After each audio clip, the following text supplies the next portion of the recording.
I think that type of thinking is the way of the future. It's these steps along the way. It's like doing PIMs on all the products. So that our partners could share those, so you can share the information with your customer base. Sharing inventory. I mean, it's just a progression. We have engineered drawings that are available to drop into CAD now. It's a whole different way of doing business. I remember what we used to spend on postage. I don't know that we mail anything out anymore. And that goes to the way we do business now. When we upgraded to the current ERP system that we're on, one of the things that we saw the ability to do was to incorporate our certifications, which have become far more prevalent, into the actual order process. And that's what is going to really push companies to be relevant in the future. Welcome to the show. I'm Gil Welsford, third generation valve entrepreneur and founder of ValveMan.com. Join me as I hear stories, learn wisdom, and get industry inside insights. This is more than valves. It's business, legacy, and resilience. Let's get into it.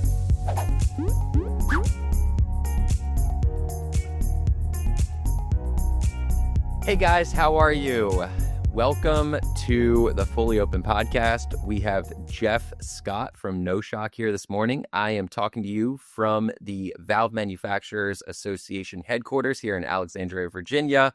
Very excited to have Jeff. We have partnered with him and his company for years, and it's always a pleasure to be able to work with them. So, Jeff, thank you so much for agreeing to be on the show and for your time this morning. Oh, thank you, Gil. Happy to be here.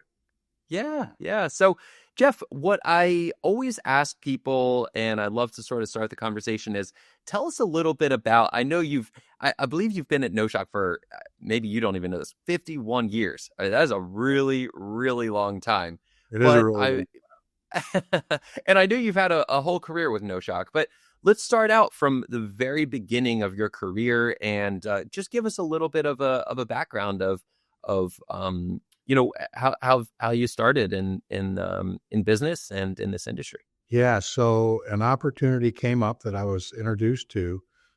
At that time, we were known as the O.W. Heyman Company, named after the founder. He had been the sales manager and engineering manager at Merriam Instrument. I was literally the third man at that point. And, we operated out of a little 400 square foot, what essentially was a storefront, and it grew from there. We started with liquid fill pressure gauges, the brass case liquid fill pressure gauge, did some accessories. We represented a couple different companies, and it's grown from there. Wow. So that's interesting. So you guys actually started with the pressure gauge, because I really think of you guys as like a needle valve company first and foremost, and then you guys have pressure gauges and instrumentation and that kind of thing. But that's interesting. So you guys actually started in the pressure gauge business first. That's correct. And at that time, we represented a needle valve product line, needle valves, flow control valves, and we sold those in our small market area, sold direct to to users, to OEMs. We had a couple, what at the time were called sub-distributors or associate distributors, and that went on from there. So it was really not until late 80s, early 90s, when we started thinking about doing our own valve. We had parted ways with the original company that we had worked with due to some quality and delivery issues. And we thought, gosh, this really isn't rocket science. We felt there was a need in the market. At that point, we were operating on a national basis, and we had distributors that represented other product lines, other valve product lines, that came to us and said, help. Can you please do needle valves like you do gauges? And that led us into it. We literally started with 16 part numbers, half of which were carbon steel and half of which were stainless steel. That's interesting. So when you started you were the third man, like you said, right, in the company.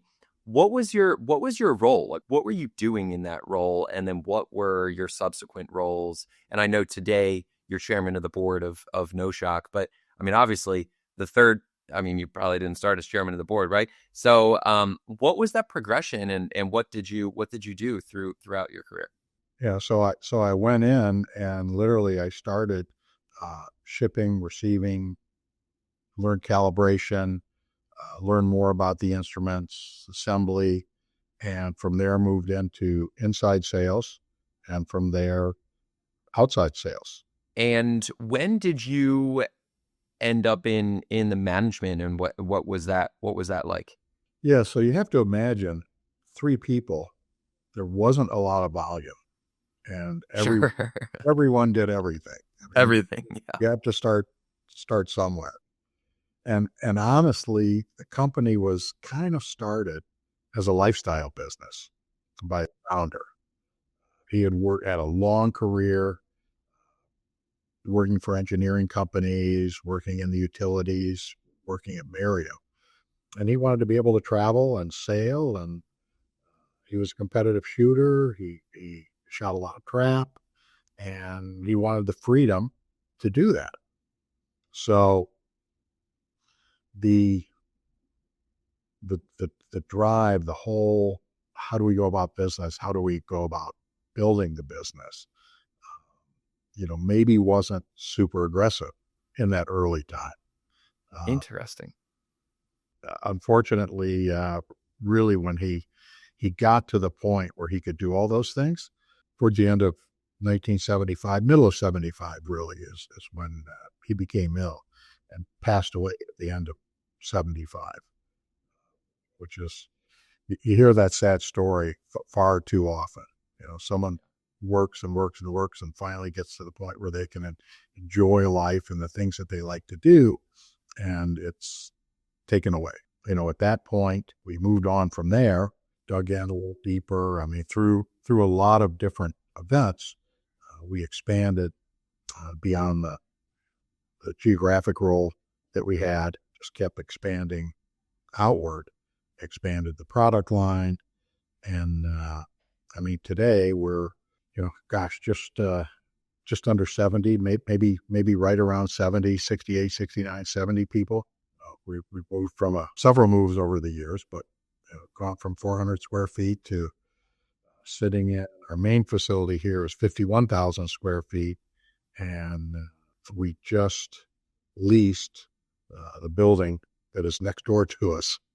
And I'm not even sure what that size is.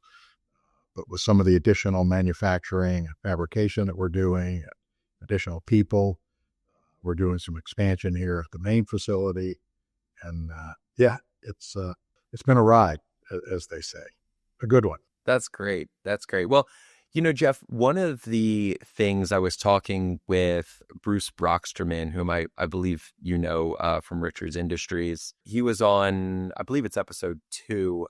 And one of my favorite quotes from that episode is he said that what better person to be the best salesperson in the company than the CEO. And I think that coming from, first, I mean, you could probably even say what better shipping person than the CEO also, if we're taking it to Jeff Scott. But shipping and receiving, calibration, inside sales, outside sales. I mean, you really, I mean, you've done, it sounds like basically every single job in the company. Sure. How do you feel like that sets you up uniquely to have been the president and CEO and now chairman of the board? Do you have a different perspective in your management style, how you look at the business, think about the business, since you have been in every one of those roles from when it was 3 people to now being 70? I don't know that you think about it that way, because when you start out, and we've all had goals, we've all had milestones, targets Sure. that we've aimed for. But I think it's almost innate. It's like, okay, I hit this goal. Let's celebrate for about 5 minutes, and Yep. then we're already on to the next one. Mm-hmm. It's rolling. It's not something that starts at the beginning of the calendar year and ends December 31st. With each step you take, your vision opens up, you see something different. Yeah. You see another opportunity, you see another challenge or an obstacle to avoid. And I don't think it's really conscious. I mean, we talked a little earlier. Success, if you expect success, you'll achieve success. May not be in the timeline that you want. It may not be in the exact way, but you will be successful. We see so many of our employees that graduated with degrees that who knows what they were thinking when they went to get the degree, because they're in a totally different field.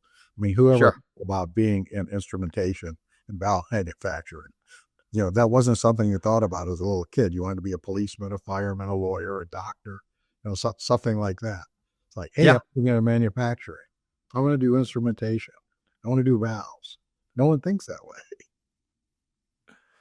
I agree with you. And I think it's probably it's a shame because this industry is such an amazing industry. And I feel like I talked with every single person on this show about this, but there just aren't that many people that look like my brother Jason or myself coming into this industry. And I know you have, Christian, you have Adam, you have a lot of younger people in your organization, which is incredible. And one of the reasons that I think our companies work very closely together, because you and your team see what the future looks like because of some of that younger energy, right? And that's one of the reasons that we're able to work so closely together. I know right now, like you may not even know this, Jeff, but we're working on like connecting our website to your inventory control systems and through an API, so that we're able to give our great. But so we're able to give our customers like real live data of what that looks like. There honestly, Jeff, aren't many companies that actually are thinking about that. And I think it's really a testament to your leadership that you're bringing in some of these younger people, because we're bringing in some younger people. But man, when I go to, Valve World down in Houston, Texas or whatever, there aren't that many young guys there. And I think it's not there isn't a clear path to how to end up in this industry. It sounds like shooting may be one of those, because my grandfather was a shooter. My dad's a shooter. I'm a shooter. The founder is trap shooter. I don't know. Just saying. But yeah, that's a I don't know. Yeah, I think it's interesting, and I do hope that more young people do end up in this industry, because it's such a great. I say this a lot, and I've said it on other episodes. My dad says all the time, valves make the world go round. That's not going to stop. Well, I mean, you the take a look at technology what, might change. what valves do, what they control. You take a look at pressure, temperature, flow. These are the engineering units that have to be measured, that have to be controlled in every manufacturing process, whether you're making Ticonderoga #2 pencils, or whether you're making automobiles, or whether you're taking crude oil and getting it out of the ground and turning it into gasoline or diesel or plastics. This is really what makes the world go round. And for us, the technology is the really fun part right now. And honestly, I would not think of some of the things that this team is doing, and some of the ideas that they have brought, that we literally just scratched our heads and said, really? We should be doing that, or that's an idea. It's like, well, why not? So we started early on in the e-commerce side of the business, and when we say that, the old timers, and I'll count myself in that, we thought, well, we can't do that because we work through partners, and e-commerce to us meant I can order something online, and that's not what e-commerce means at all, as you know. Right. So it's the whole digital way of doing business, of eliminating mundane tasks that don't really provide value, being able to get answers and product and information to the customer much, much faster. we were so proud of our website when we started, and when we started getting into the e-commerce, and then we realized it's not really good on a phone, and we can't really take 5 minutes to boot our laptop up when we're with a customer or we're in the field. So we were the first company in our industry to do a mobile website. Wow. And of course now the websites are, they're equal All responsive on your phone as they are on your computer. But yeah, it's these steps along the way. It's like giving the doing PIMs on all the products, so that our partners could share those, so you can share the information with your customer base, sharing inventory. It's just, it's a progression. We have engineered drawings, that are available to drop into CAD now. It's just it's a whole different way of doing business. Like, I remember what we used to spend on postage and envelopes. I don't know that we mail anything out anymore. Right. And that goes to the way we do business now. When we upgraded to the current ERP system that we're on, one of the things that we saw the ability to do was to incorporate our certifications, which have become far more prevalent, into the actual order process. So just to give you an idea, if you would order an instrument and you wanted certified calibration, 5 people would touch that certification. Wow. People. And then good luck finding it 20 years from now. Now everything is automated. Everything is tied into the ERP system. Right. Person does that. It's done during assembly, during the calibration. You just simply push, I hate to say it so simply, but you push a different key to get that certification. Yep. You get the serial number. You get the QR code on the product. It's on the paperwork. It lives on forever. I love that. One of the things that is so cool that's going to be happening is, and it's already happening on some of the instruments, you'll get a reminder when it's time to recertify that instrument. Wow. So we just take a look at these things that it's not fluff, it's providing real value. Yeah. I think that type of thinking is just, it's the way of the future. And that's what is going to really push companies, to be relevant in the future. I think especially with the advent of large language models as well, and ChatGPT and that kind of thing. It's a whole new world. We don't even know what the world looks like in the next year. It's a wild, the acceleration of technology, I think, is probably at its fastest pace that the world's ever seen. And literally today is extremely different from yesterday. And I know you guys are thinking through some of that stuff.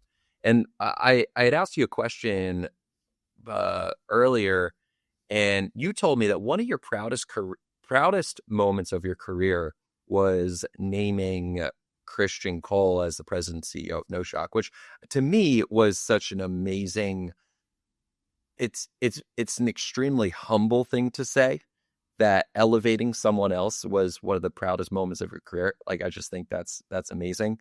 But tell me about that, and how did you identify your, I'll call it like next of kin, or, the next person to take over the business, and that you knew that he was the right person to bring NOSHOK into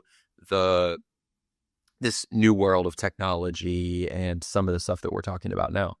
Sure. So I've known Chris since he was, I don't know, 4 years old, probably. His father and I were partners originally. And so Chris has been a part of the business. We joke that he was the child labor at 8 or 9 years old, in the back on the weekends, making boxes and so forth. But Chris worked summers.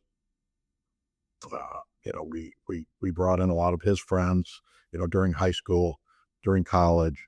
and then came on full time after college, and literally came through every stage of the company, much like I did. So when you look at, much like yourself and your company, it's not every second generation or third generation that can actually step up and run the organization, add value to the organization, and just as importantly, has the passion for the business. Because Sure. without the passion, you're going nowhere. It's, Absolutely. we sit back and we enjoy sometimes some of the spoils of our success a little bit. Uh, we're able to drive a nice car and go to nice places and eat nice restaurants, and but it wasn't always like that. I mean, Sure. we started out without credit cards, and we had phone booths that we had to go into in the rain. I mean, it's a process that you go through, and it's not about your size. It's not about the money. It's not about, oh, if we get, I remember when we hit our first $1 million mark. It's like, wow, who would have thought? Like, this is real now.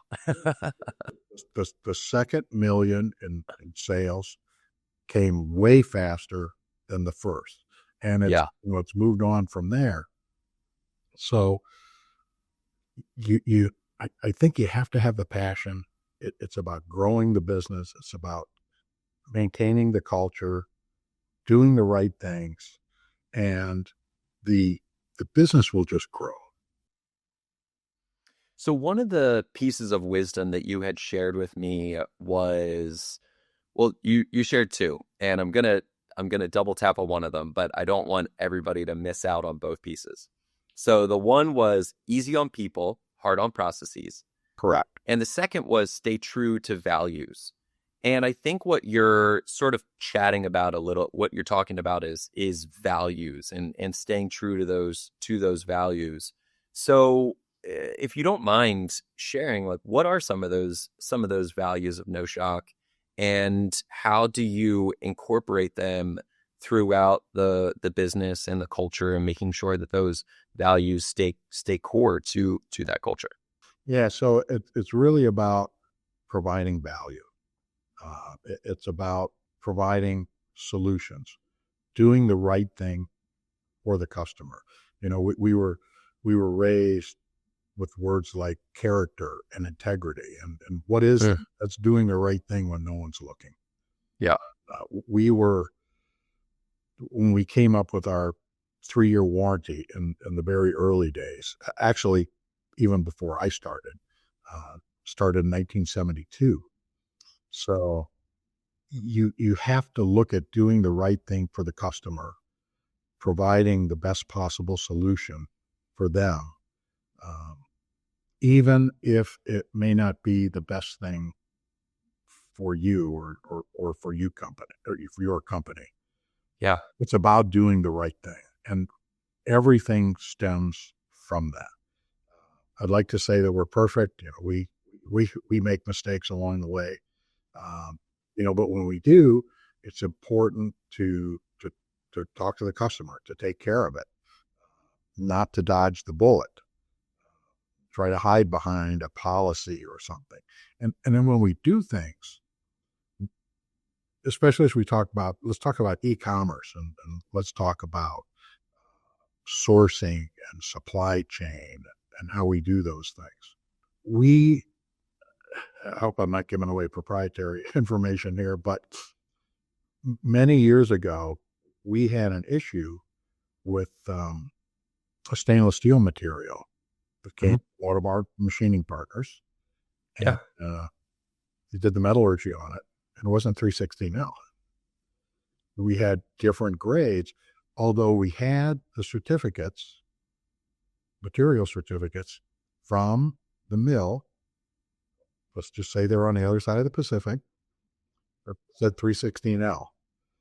And we've seen that. We immediately said, even though our costs are going up as a result of it, there'll be no more steel from these particular countries. Wow. Because we can't risk. I mean, some of these valves, as you know, in the oil field, they may be on a hydrogen sulfide application. They're in critical applications. And for a percent or two, a couple dollars, we can't risk it. If there's an issue, with a shipment or something the customer needs, we have to take care of it. If someone's down, we have to take care of it. And when we're making changes in policy and processes, we don't look at what's easy for us. We talk about that. Don't hit the easy button. That's often the most expeditious thing to do. How is this going to impact our distributor partners and our customers? Is it going to be easier for them? And so that's part of the whole thing. And the other thing I would say is that the team at NOSHOK it's pretty competitive from shipping to assembly to calibration to engineering to marketing to sales. It's a pretty competitive group. We work really hard together and we play hard together. We have soccer teams and softball teams, and we do a cookout every month. We do our parties. So we work hard together, we play hard together, and that's how you carry it forward. Yeah, I love that. And it reminds me of something that happened just at ValveMan the other week. There was a customer that needed a product by Monday. Our vendor said they were going to ship it out on Thursday, and it was going to get to them UPS ground by Monday. No problems. Friday, we found out it didn't ship, and our customers, and we just always follow up to make sure, hey, it shipped on time, and it hadn't shipped. So, unbeknownst to me, because we have it throughout our culture, the best B2B customer experience in the world, that our one of our territory managers, Josh, he called the vendor and said, hey, ship it next day air. And it cost us thousands of dollars to get it to them. And we lost money on the order. But we did what we said we were going to do. We got to them by Monday because they needed it by Monday. And, it's a shame that the vendor didn't ship it out on time. But at the end of the day, like, our responsibility is to make sure that we're providing our customer value, and hopefully they recognize that and they use us for forever and ever, because that's who we are, and that's our values. And I do think that a lot of this is having a really long-term outlook on business and not just having a short-term, I'm looking for my next, the profitability at the end of this month or this quarter, which is important, right? I mean, we need to make money so that we can still continue to employ our team and everyone. But I think having that long-term outlook on life is very unique, and it's not something that I would say every business has. I think I know that there's other distribution companies that the owner would have said, what? You just, authorized a $2,000 next day air shipment? Like, you didn't ask me? And I called Josh and I said, great job. And that's a big, there's a big difference there in that's part of that works. And they feel comfortable with that. Yeah.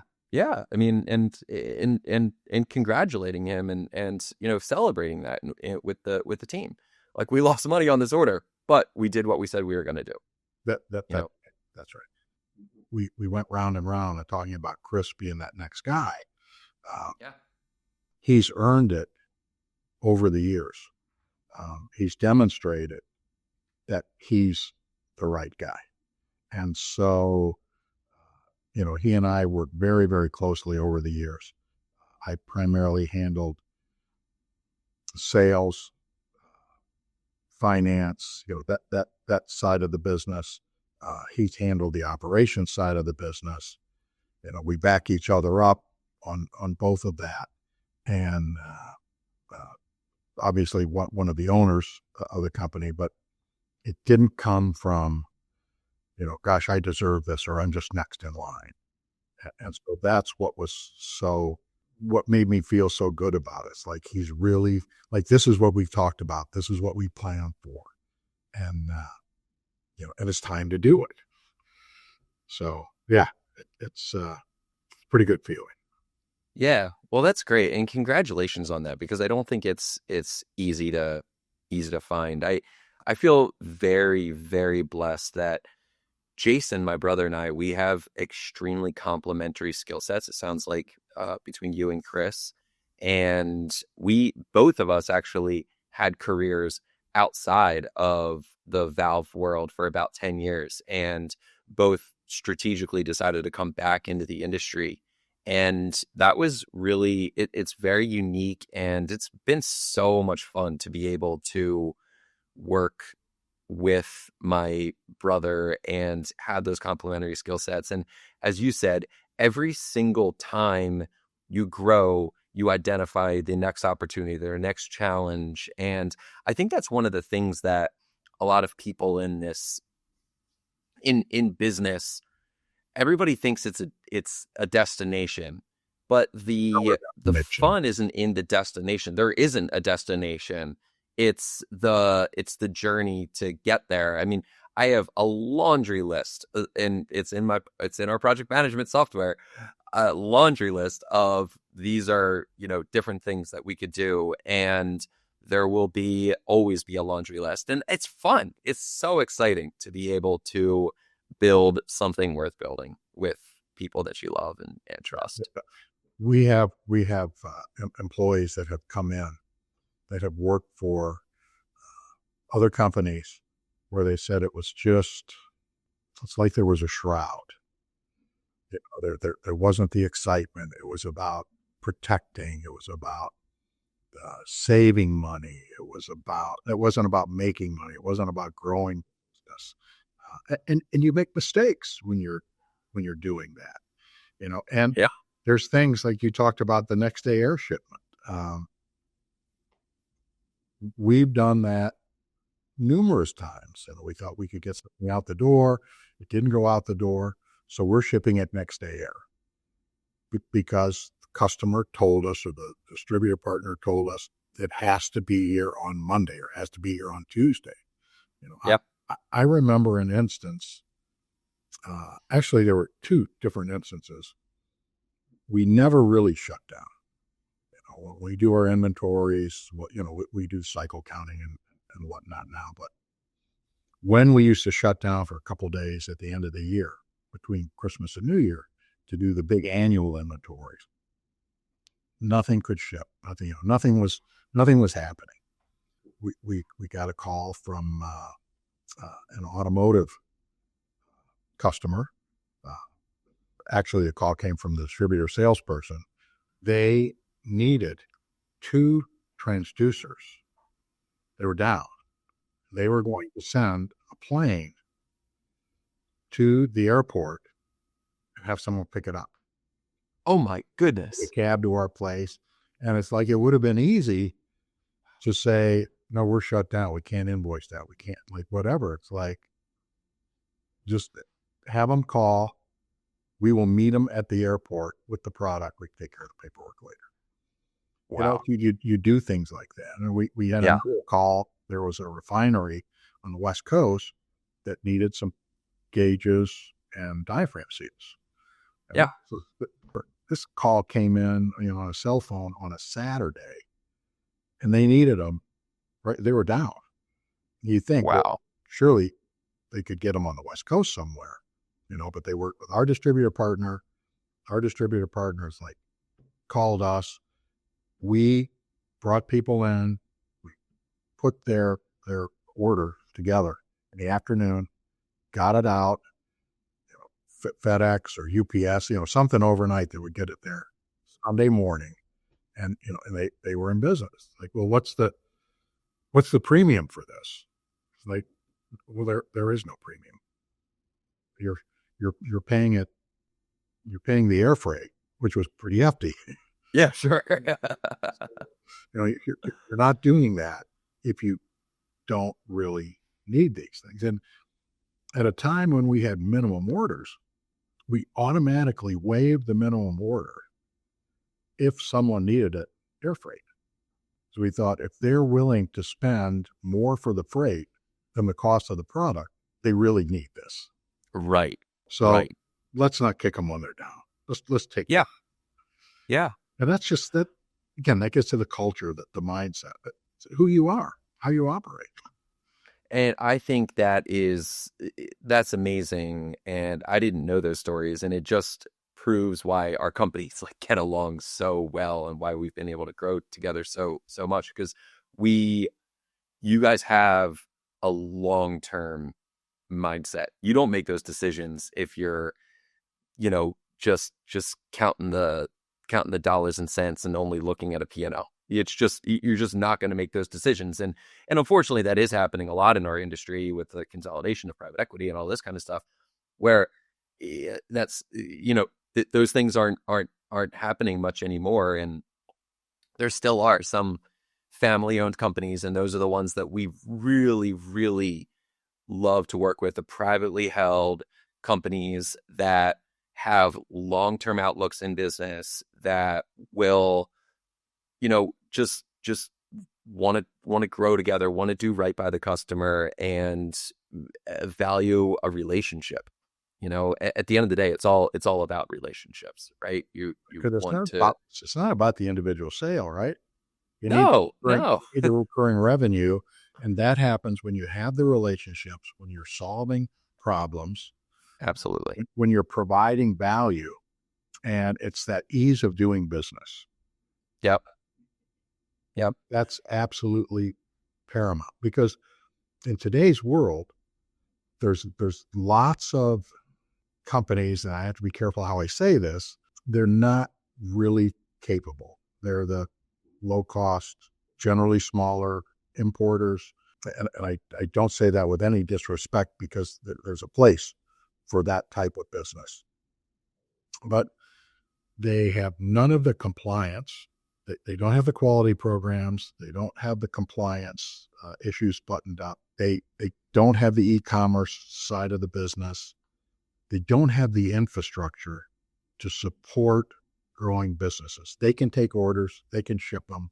They can maybe give you a lower price, but they're not in it, I don't believe, in many cases, for the long haul. Yeah. We have a full-time compliance person now. It was also kind of like, oh, you do these 8 things, and you're taking care of compliance as well. That'll become a part-time position, then a full-time position. We're getting ready to add another. Wow. The standards that we have to adhere to, that we have to comply with, that we have to certify to, the list continues to expand, and we're dealing now on a worldwide basis. We won the President's E Award for export excellence in the past, so we're dealing internationally. There's things you have to do to play that game. Yeah. Where you say, I'm all in, this is what I'm going to do. I may not like it, but this is part of what we have to do, so that we know that we're credible. You want that. If you're going to the doctor, you want that MD certificate on the wall, right? You don't want someone to say to the Holiday Inn Express last night. It's the same thing in our business. And we talk about some of the things that we're dealing with now, like fugitive emissions. We talk about the vapor recovery systems and some of the things that have come along 10, 20 years ago. Nobody thought of those things.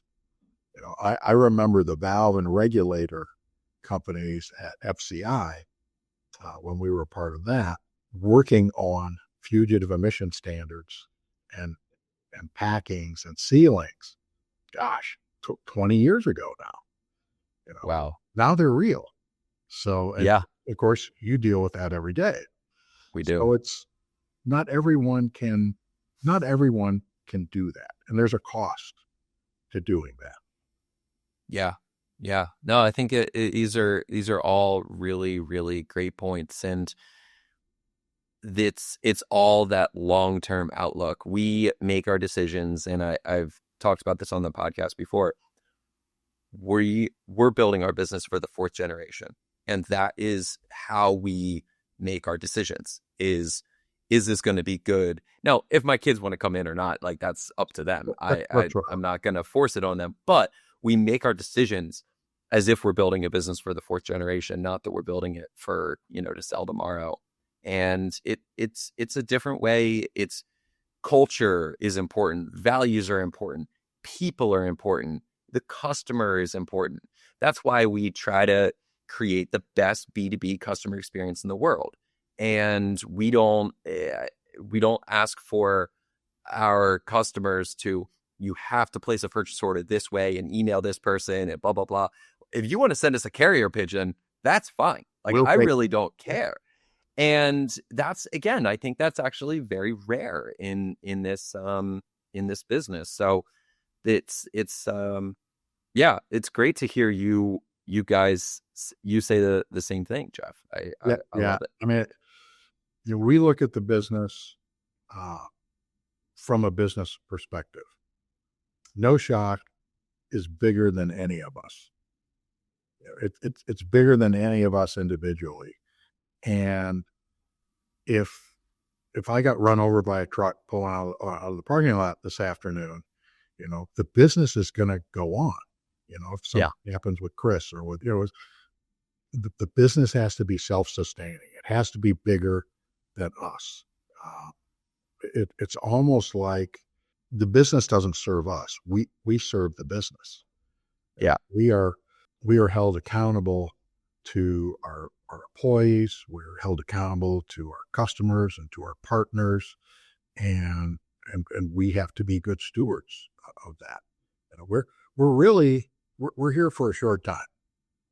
So we have to make sure that whoever is taking the reins behind us, has the right mindset and has a very solid base from which to grow from, to continue to grow from. Because it's like you either grow or you die. Yeah.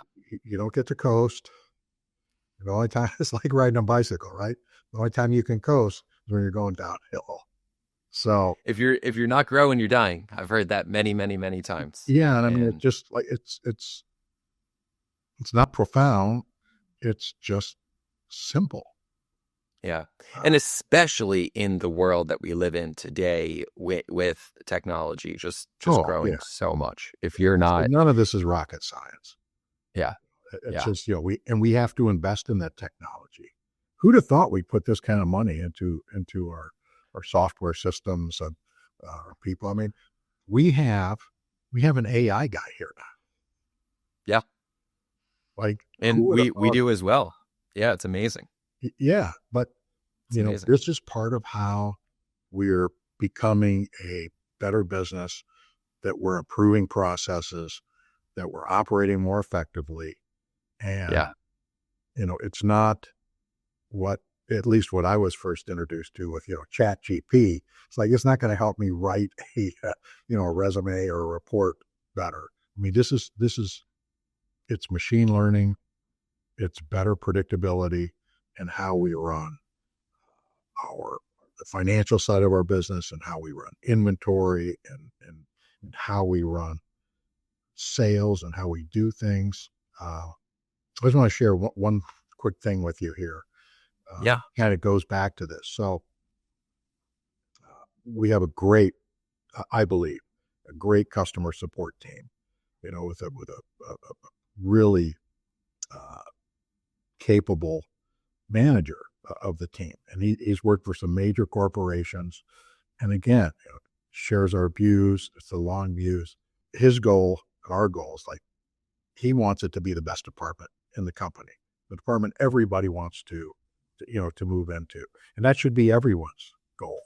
So they came up with a they came up with a program where they were reaching out to certain partners to really dig into and find out, why do they like our e-commerce platform? Why do they use our portal? Why do they like dealing with us? On and on. And I'm like, man, that's awesome. So he told me who the first contact was. And I shook my head and I thought, really? I didn't say, no, don't contact them. I'm like, so how did you determine this? And there's a whole list of data points that they looked at to determine who was first, who was second, who was third. Now, they were not the partners I would have contacted. Sure. I would have contacted, the people I know, of course. Yeah. The maybe some of the bigger players. Mm-hmm. But theirs was about rate of growth, touch points, number of times they're on the portal, number of times they're using the website. It's just all this criteria. Yeah. And it's amazing the progress that they're making. And this outreach is driving so much new business. Wow. And again, it's using technology. It's not old school. Yeah. And it's all the time is you've got to embrace the technology, because if you don't, you'll be left behind. To your point, it's bigger than any of us, right? I mean, absolutely. So that's great. So Jeff, I'd love to, as we finalize here, something that you shared with me that I found really interesting when we were chatting before is I asked you, who do you look up to, or did you have any mentors? And the person that you referenced was your dad. Yes. And you said that your dad, really pushed you and gave you a lot of, asked you a lot of good questions and that type of stuff. So we're going away from business. Sure. I would love to hear from you how I have a 4-year-old and an almost 3-year-old.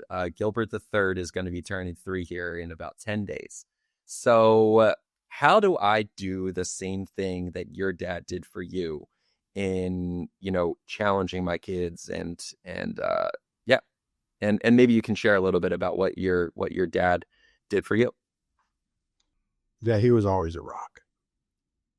I mean, that's just, it's who he was, a naval officer, but he was always there.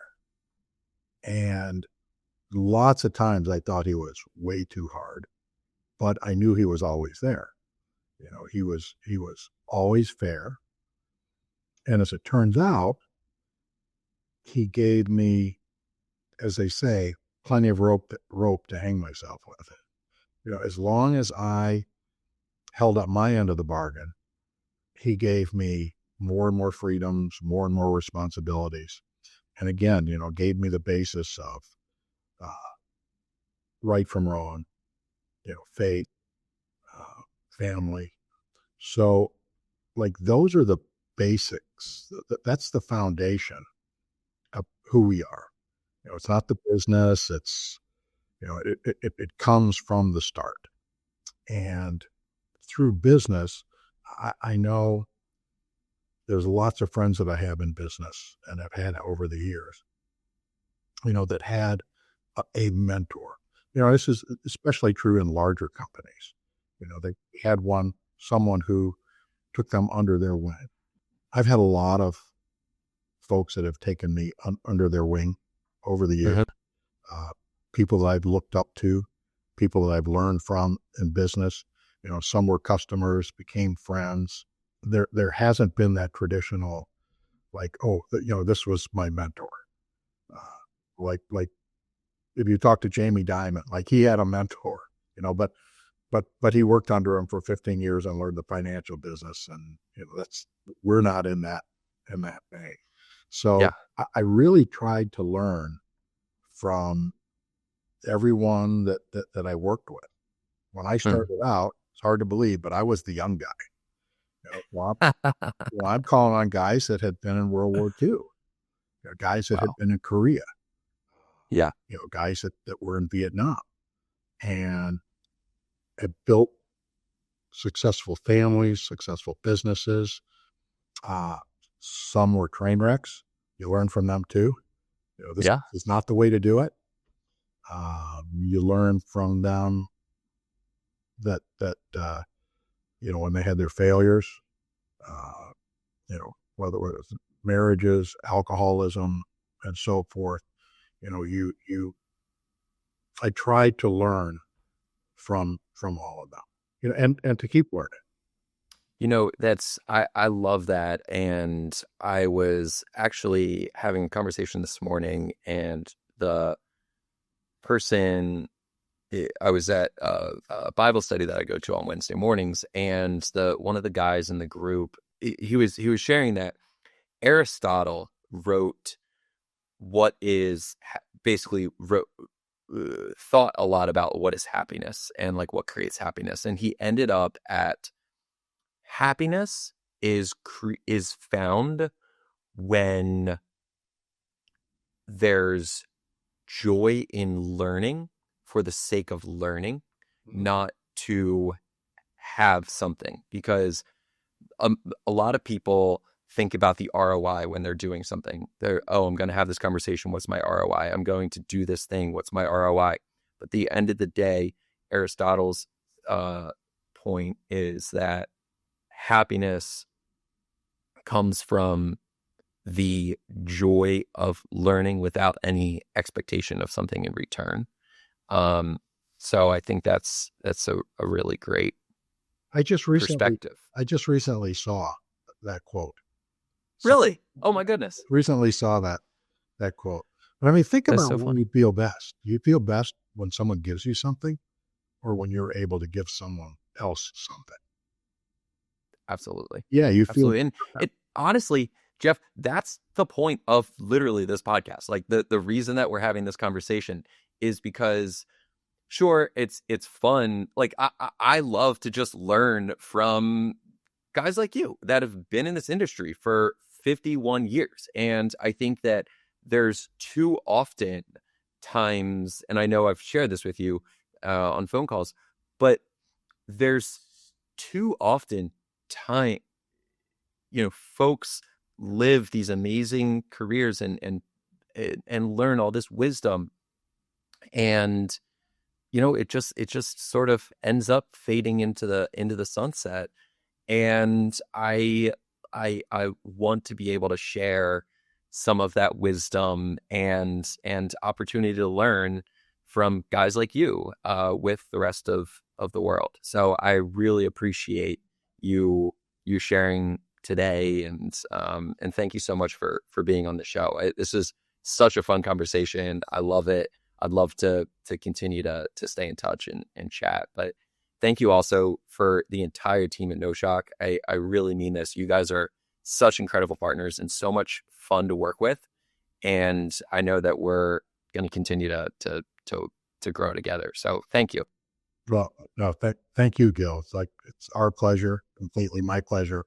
And again, love working with you and your team. And I think there's a big future for us working together. And I learn from guys like you too every day. It's a lot of fun. It's what keeps us going. Yeah. Awesome. Well, thanks a lot, Jeff. I hope you enjoy the rest of your day. Have a good one. Thanks. You too, Gil. Bye. Bye now. Thanks for listening to Fully Open. If something stood out or sparked a thought, I would love to hear it. See you on the next one.